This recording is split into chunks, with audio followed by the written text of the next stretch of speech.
교통사고 민사 손해배상 청구 소송, 지방보다는 서울에서 소송 진행하는 것이 유리하다 하는 내용 한번 다뤄보겠습니다. 가끔 이런 질문을 많이 합니다. 왜 소송을 서울에서 하는 것이 유리하다고 하는지, 지방에서 하는 것이 불리한지, 또는 지방에 교통사고 났을 때 지방이 아닌 서울에 소송이 가능한지, 이런 질문들을 가끔 합니다.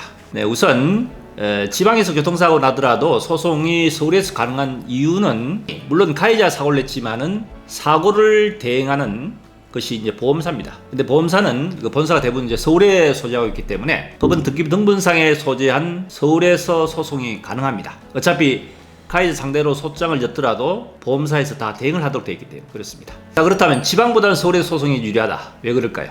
일반적인 사망사건 같은 경우는 지방이나 서울이나 큰 차이가 없습니다만, 대부분의 교통사고에 대한 손해배상 소송 사건들은 사망사건이 아닌 장애 또는 개호 같은 이런 중증, 중상의 사건이 대부분입니다. 그럼 이런 사건들은 소송의 절차상 신체감정이라는 절차를 거쳐야 됩니다. 신체감정이라는 것은 피해자가 입은 손해에 대한 객관적인 손해액을 평가하기 위해서 피해자의 상태에 대한 장애가 어느 정도 나는지, 장애에 대한 적정 여부를 판단하기 위해서 법원에서는 대학병원에 소재한 감정을 속도해서 그분을 하여금 신체 감정을 통해서 장애 확정을 해야지만이 손해액이 확정되고, 그 손해액을 통해서 최종적으로 판결을 내리게 됩니다. 그래서 신체 감정은 누가 하느냐? 치료받는 병원이라든지 일반 병원에서 하는 것이 아니고 국공립대학병원에서만 하도록 되어 있습니다. 서울 같은 경우는 국공대학병원이 상당히 많죠. 하지만은 지방은 아주 소수의 대학병원 또는 국공립병원이 소재하기 때문에 감정의 대상이 되는 그 병원 자체의 개수가 상당히 제한됐다는 얘기죠. 거기다가 치료받은 병원은 감정병원에서 배제가 됩니다. 자, 그렇다 보니까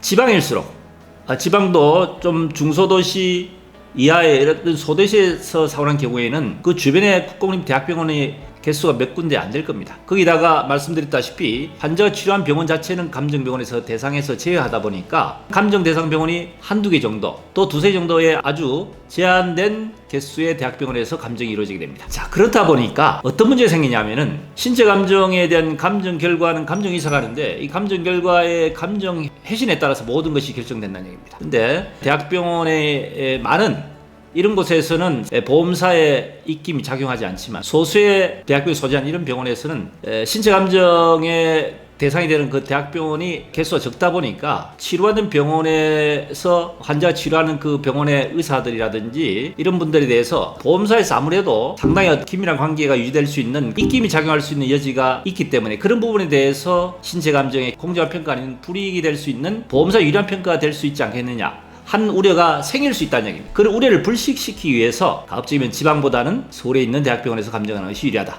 하는 이유 때문에 지방보다는 서울에서 신체감정 또는 손해배상 청구 소송에 있어서 장애 사건들, 사망 사건을 제한 장애나 개호 사건들은 지방보다는 서울에서 하는 것이 유리하고 공정하다 하는 이유를 말씀드립니다. 이해가 되셨죠? 도움이 되셨으면 구독, 좋아요 부탁드립니다.